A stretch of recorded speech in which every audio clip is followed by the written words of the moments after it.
Parity Chronicles and now viewers of the Risk Parity Chronicles channel on YouTube. This is a video to explain how to use a new tool I just dropped, the RPC Capital Efficient Portfolio Tracker version 1. Okay, the background, I'm going to keep it short, so I'm basically going to pick up where I left off with the video for the simple portfolio tracker and the blog post that accompanied that. I will post those in the description so you can find those. Watch that one first if you're new to this whole idea of what a portfolio tracker is. You'll get a sense of how to use it. Then if you do have capital efficient funds, you can watch this one for how to deal with those. This one is really for those people who have capital efficient funds, whether they be concentrated, such as UPRO or TMF or TNA or something like that, where it's the same thing but just more of it, or especially for blended capital efficient funds, like if you're using NTSX or you're using GDE, RSBT, RSST, that kind of thing. So with that, when you use capital efficient funds, you have a basic issue that you have to keep track of the actual allocation and the effective allocation. And on my last portfolio tracker, it was simple, but too simple to handle that. So hopefully you've read the blog post with all of the different terminology. Basically, we need to keep track of two different things. We need to keep track of the proportional allocation of a given asset. So if you're talking about NTSX, for example, 60% of that fund is dedicated to stocks and 40% of that fund is dedicated to bonds, so the proportional would be 60-40. Of course, with NTSX, that's Wisdom Tree's US Core Efficient Fund, it's leveraged. So it's got 1.5 times leverage. So effectively, it's giving you 90% exposure to the stock market or to the S&P 500 and 60% to bonds. So really the effective allocation is how it functions, and it's functioning like a 90-60, even though proportionally it's a 60-40 with that 1.5x leverage. So with capital efficient funds, when you use them in a portfolio, you have to keep track of those two things, and that's why it's a little tricky, and that's why I've made this spreadsheet for you to use in this little video to explain it. Okay, so going back a little bit, these are some of the funds I'll be using today in my examples, and we have actually NTSX is 90-10 stocks and cash, but that 10% cash is used on the futures market to get you what's effectively a 60% exposure to bonds. At the same time, you have a 90% exposure to the stock. So this is what I mean by actual, proportional, and effective. And for capital efficient funds to work in a portfolio tracker, we need to know both of these numbers, proportional and effective, and keep track of them. Okay, so how does it work? I'll just go through quickly because I assume you've already seen the video.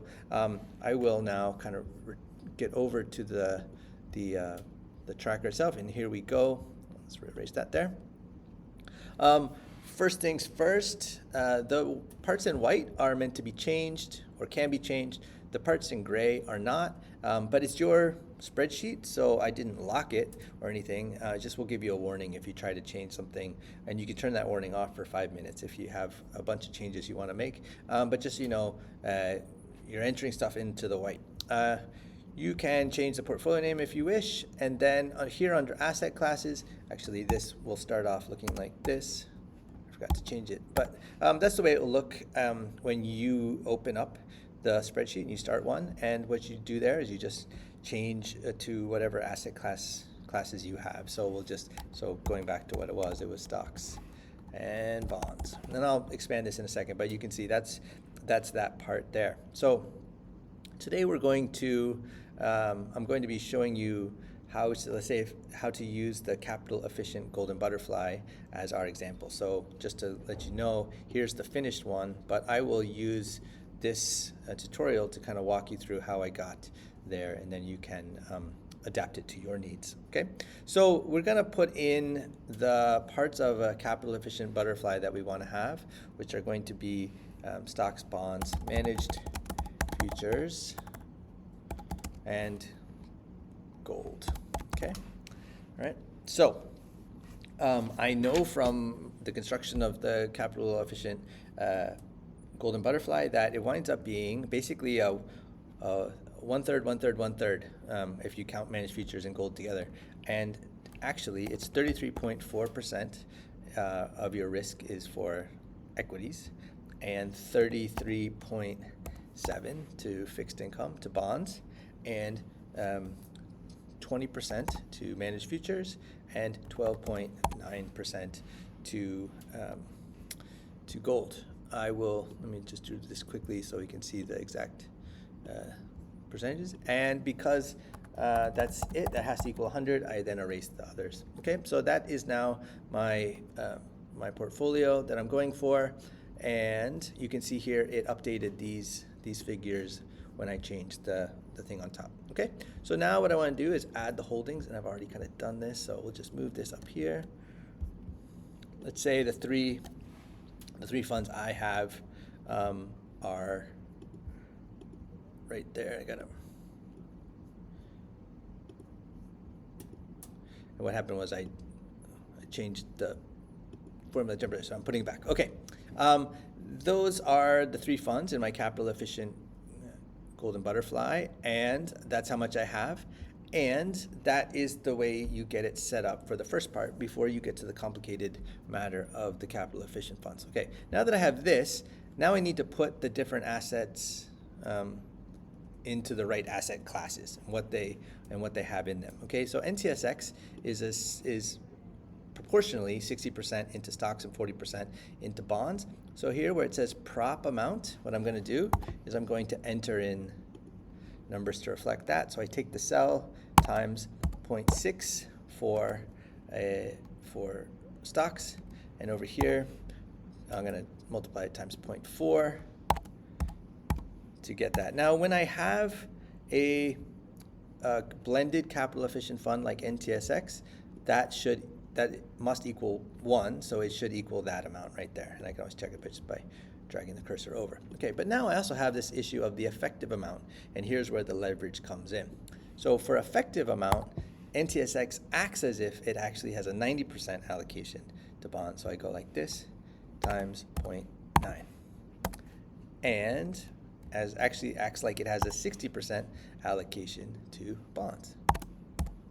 Great. And so that's how NTSX is going to work. I'll show you now with RSBT, and this one goes between bonds and managed futures. And this one's kind of easy because it's 50-50. It's basically 50% bonds and 50% trend following managed futures. So I go this times 0.5.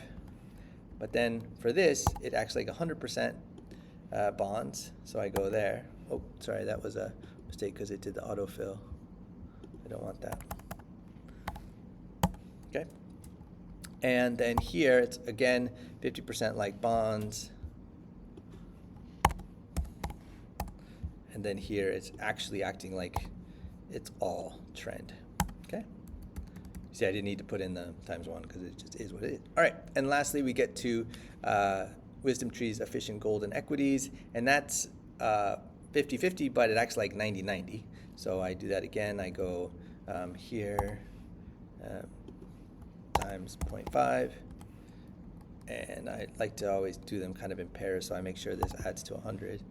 Goes this times 0.5, and then over here it's actually acting like it's 90%, so it goes this times 0.9, and this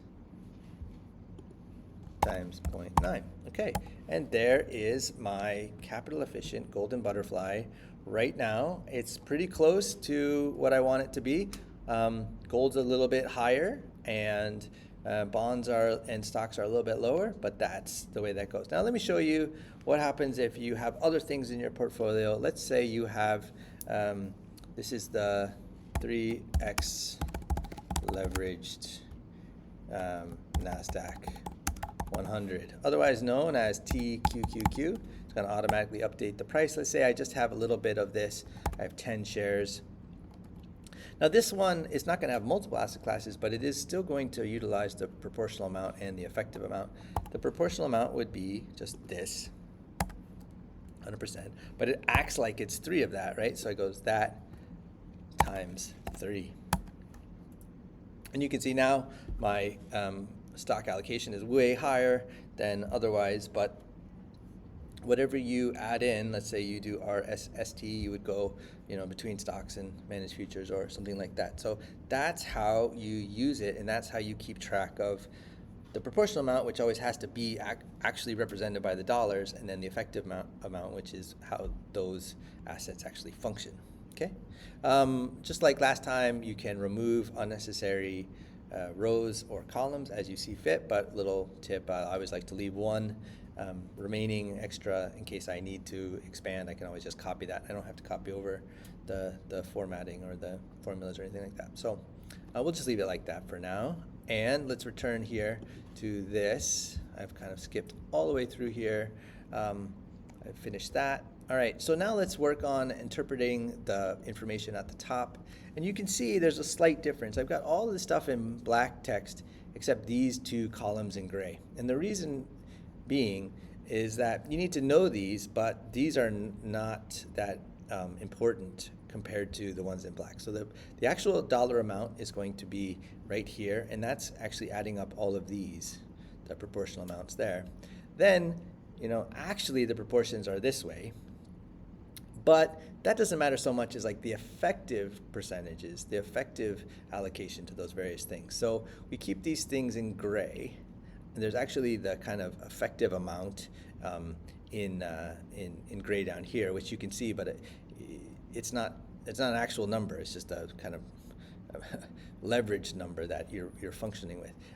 So here, the effective percentage is right here. Now this is important because this tells us, based on our leverage, how our portfolio is doing in terms of matching what we want it to be. So just like the last one, you can tell what the actual difference is in percentage, how far away am I from what I want, but also the relative difference, because these have different weights. So we want to know, is that a big deal or is that not a big deal? Okay.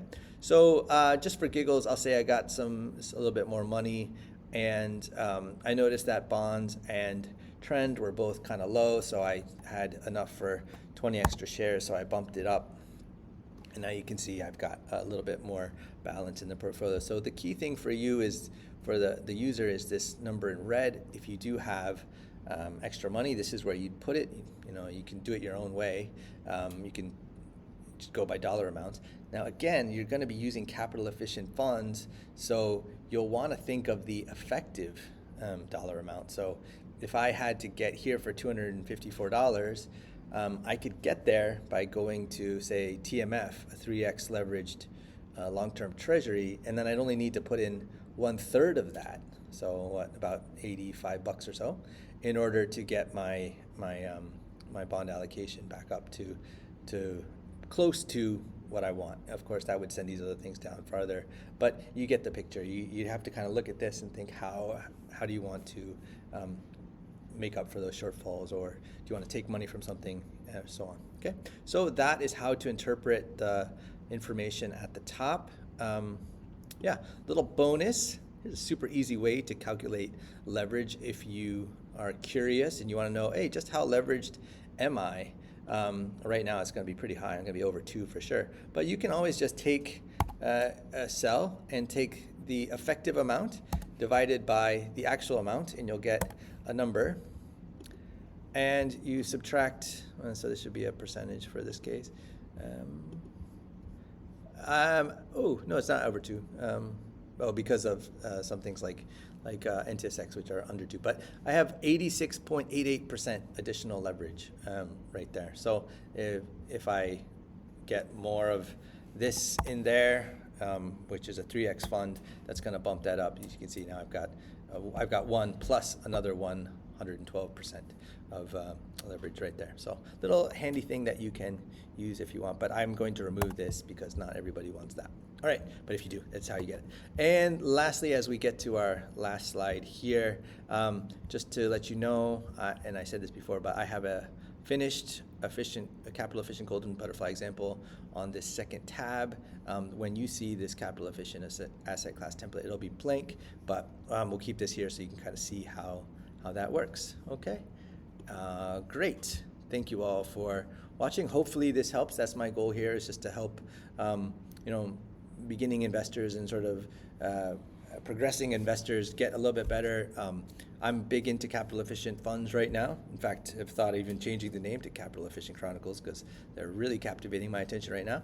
And as I was working, I realized, when we track them, we have to kind of think about them a little bit differently. So hopefully this helps. If you're using capital efficient funds, you now hopefully have a great way to account for them. Okay, as always, please continue to follow at riskparitychronicles.com. Feel free to email me at same thing at gmail.com, and I am RP_Chronicles on Twitter. Okay, bye-bye.